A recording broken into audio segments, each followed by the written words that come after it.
talk again. This is the FBI. Come out with your hands up and nothing in your hand. We have a warrant for your arrest. 3:47 a.m., San Pedro, California. The Port of Los Angeles, the largest cargo gateway in the Western Hemisphere, sits still under a dense marine layer. Fog rolls off the Pacific in slow, deliberate waves. Shipping containers, stacked 12 high, stretch for miles in every direction. On paper, this is commerce, the movement of goods, the engine of a nation. But tonight, it is something else entirely. In the darkness, 1,400 federal agents from 6 separate agencies hold their positions. They have been planning this moment for 3 years, 2 months, and 11 days. What they are about to expose is not a smuggling operation. It is a financial empire. $31 billion in cartel revenue, laundered through the infrastructure of American trade itself. 402 individuals indicted. Corrupt port officials, customs agents on cartel payroll, and a network so deeply embedded inside legitimate commerce that prosecutors would later describe it as a shadow government operating inside our own ports. Tonight, the shadow ends. If you want the full truth on what was discovered inside that port, hit like so this story reaches more people who need to hear it. The Port of Los Angeles processes more than $300 billion in trade annually. Roughly 40% of all containerized imports entering the United States pass through its terminals. San Pedro Bay, berths 100 through 400, a labyrinth of cranes, rail lines, bonded warehouses, and inspection lanes that, on a normal day, processes 25,000 containers. Federal investigators had known for years that the volume created opportunity, that somewhere inside that staggering throughput, a fraction of containers moved without scrutiny, not by accident, by design. The investigation that would become known internally as Operation Irontide began not at a port terminal, but inside a nondescript strip mall in Paramount, California. May 2021, a DEA informant, a mid-level money courier for the Jalisco New Generation Cartel, known as CJNG, walked into a field office and placed a single burner phone on the table. On that phone, a series of encrypted messages, partially decoded, referencing harbor payments, inspection windows, and a contact name, Corridor, Spanish, the Corridor. Analysts at the DEA's Los Angeles Field Division spent 6 weeks pulling that thread. What began as a financial irregularity inside a freight forwarding company in Torrance became something federal agents described in their own briefing documents as the most sophisticated port corruption structure ever identified on American soil. The numbers began to emerge slowly, then all at once. By January 2022, the DEA had been joined by Homeland Security Investigations, HSI, the IRS Criminal Investigation Division, U.S. Customs and Border Protection's Internal Affairs Unit, the FBI's Organized Crime Section, and the U.S. Attorney's Office for the Central District of California. A joint task force of 47 analysts, 12 financial forensics specialists, and more than 200 field agents was quietly assembled at a secure facility in El Segundo. Maps covered every wall. Red markers clustered around 3 primary terminal operators: Pacific Gateway Terminals at Berth 212, Catalina Container Services near Berth 306, and a lesser-known bonded warehouse facility on Alameda Street known in port records only as Facility 7 North. Surveillance revealed that these 3 locations shared something invisible on any official document: a coordinated schedule. Every 11 days, a specific rotation of customs inspection assignments placed the same 4 officers on overlapping shifts. The same windows, the same containers cleared without secondary examination. Thermal imaging deployed over a 90-day period confirmed it. Cameras caught individuals entering Facility 7 North at hours with no logged operational activity, vehicles with no cargo manifests, and weight discrepancies on outbound pallets that were approved and stamped without a single query. The order came at 11:23 p.m. on a Tuesday. The U.S. Attorney signed the final authorization: 402 sealed indictments, 78 federal search warrants across 14 jurisdictions. The tactical phase of Operation Irontide was cleared to execute at first light. Type yes if you want to see what happened when those warrants hit simultaneously across Los Angeles County. 4:52 a.m. The marine layer had thickened.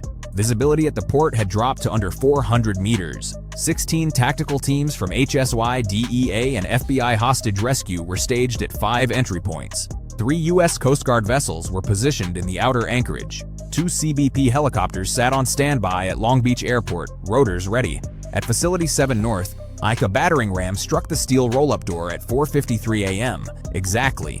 Agents moved with speed and purpose, not chaos, but precision. Flashbang deployment, stack entry. 3 individuals were found in a back office. One reached for a duffel bag near a desk. He was restrained before his hand closed on the strap. The bag contained $847,000 in banded hundreds and a loaded Sig Sauer P320 with a filed serial number. Simultaneously at berth 212, agents boarded the MV Castillo del Mar, a Panamanian-flagged bulk carrier that had arrived 36 hours earlier from Manzanillo, Mexico. The vessel's manifest listed Chilean copper fittings.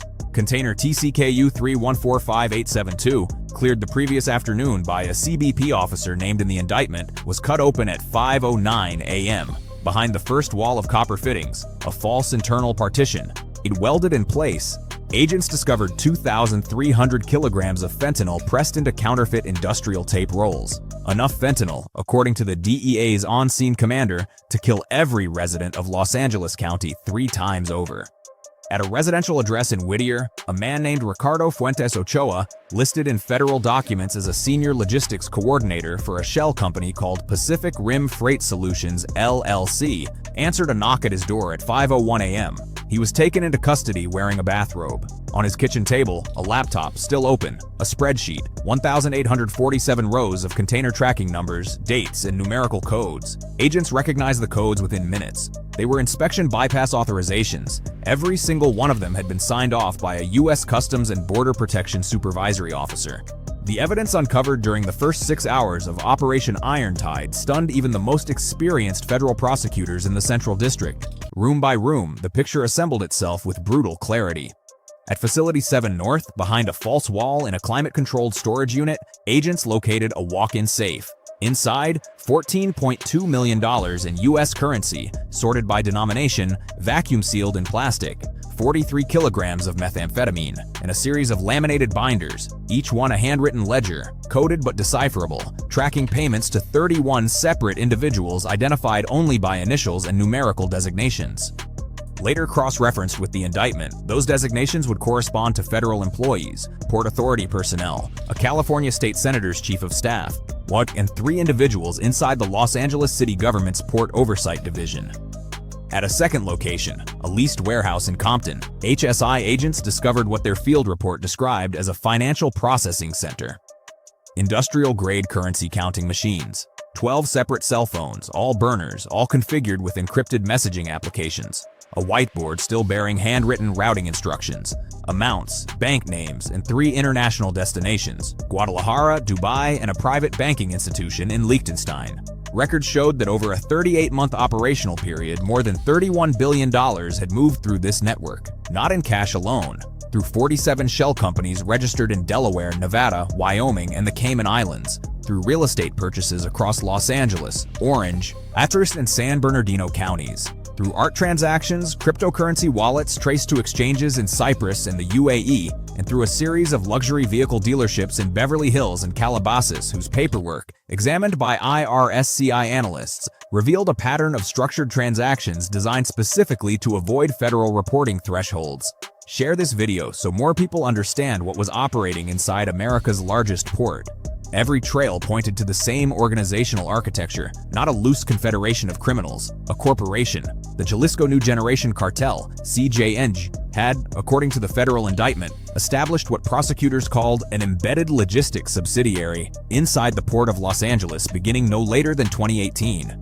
The Sinaloa cartel maintained a separate but coordinated pipeline through the same facility, operating under an arrangement described in seized communications as the sharing protocol. At the top of the American-facing operation sat a man identified in the indictment as Marcos Delgado Vieira, a dual U.S.-Mexican national who held a legitimate position as a senior manager at Pacific Rim Freight Solutions. Surveillance placed Delgado Vieira meeting on 14 documented occasions with CJNG financial emissaries in Tijuana, Culiacan, and once at a hotel in Puerto Vallarta. He drove a 2023 Range Rover registered to a shell company. His declared income, $87,000 annually. His actual financial footprint, accounts and assets totaling over $48 million. Below Delgado Vieira, a ring of 9 port-connected intermediaries distributed payments to compromised officials. Among those named, a CBP supervisory officer with 19 years of federal service who received $2,000 cash per cleared container, a total of $4.4 million over 6 years. a terminal scheduler at Pacific Gateway who manipulated inspection assignment rosters in exchange for $15,000 monthly wire transfers routed through a relative's business account in Monterey, a Port of Los Angeles Harbor Department employee who falsified cargo weight documentation for 11 months in exchange for payments totaling $780,000. But the indictment reached further than the waterfront. Guess a senior official inside the California state government, a chief of staff to an elected state senator, is alleged to have received $320,000 in payments routed through a political consulting firm with no documented clients in exchange for suppressing a proposed legislative audit of port security protocols that, had it proceeded in 2022, may have uncovered the network 2 years earlier. The senator has not been charged. The chief of staff faces federal bribery and conspiracy charges. Comment corrupt below if this level of institutional betrayal shocks you.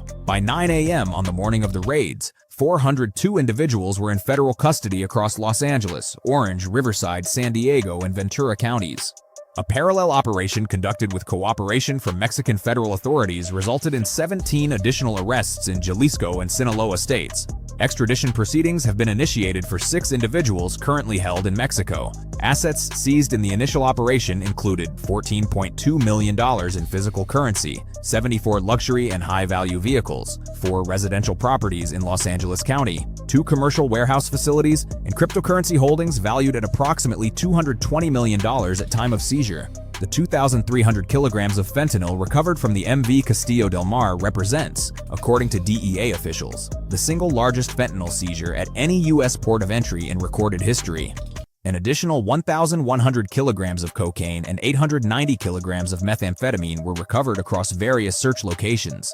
The shock spread faster than news alerts. By midday, the Port of Los Angeles, which generates 1 in 13 jobs in the Southern California region, had been partially shut down for federal evidence processing. 3 terminal operators were placed under immediate federal oversight. 16 CBP officers were suspended pending investigation. The Department of Homeland Security Secretary issued a statement. The U.S. Attorney called it the most significant single-day enforcement action against cartel financial infrastructure in the history of the Department of Justice. Communities across Los Angeles processed the revelation with the particular silence of people who suspected something had been wrong for a long time but could not name it. In the neighborhoods of San Pedro, Wilmington, and Long Beach, communities whose livelihoods are bound to the port, the question was not only about cartels or corruption, it was about something more personal, something quieter. It was about who had been trusted with the infrastructure that held those communities together and what that trust had been worth. This is not the end of a story. It is the beginning of a reckoning. The line between law and commerce had been deliberately erased, not in a moment of weakness, but over years of calculated incremental corruption. $31 billion does not move through one of the world's busiest ports by accident. It moves because someone holds the door, because someone signs the form, because someone, somewhere, looked at the oath they swore and decided it was worth less than the envelope on the desk. 402 individuals now face federal prosecution. But the deeper damage, the institutional damage, the erosion of public trust in the systems built to protect this country's borders and communities, that is not resolved by a single indictment. That is the longer fight, the quieter fight, the one that does not end with a battering ram in a press conference. What happened at the Port of Los Angeles is a reminder that security is not a structure, it is a choice, made daily, by the people entrusted with it. And when that choice is corrupted, when $2,000 per container outweighs 19 years of sworn service, the cost is not measured in seizure values or sentencing guidelines. It is measured in the fentanyl that reached the street, in the families it destroyed, in the 81,000 Americans who died of fentanyl overdoses in the year this network operated at full capacity, many of them from product that may have moved through these exact terminals, past these exact forms, signed by these exact hands. That is the human cost, and it cannot be sealed in a federal indictment. If this investigation exposed something you believe more Americans need to understand, share this video right now. The systems that allowed this to operate for years depend on public silence. Your share breaks that silence. Hit like if you believe federal accountability must reach every level, including elected offices. Comment accountability below and tell us, do you believe the full depth of this network has been exposed, or is this only the surface? And subscribe, because Operation Irontide is not the only story like this one. There are active investigations right now at ports in Houston, Miami, and Newark. Networks with the same architecture, the same financial routing, the same compromised officials playing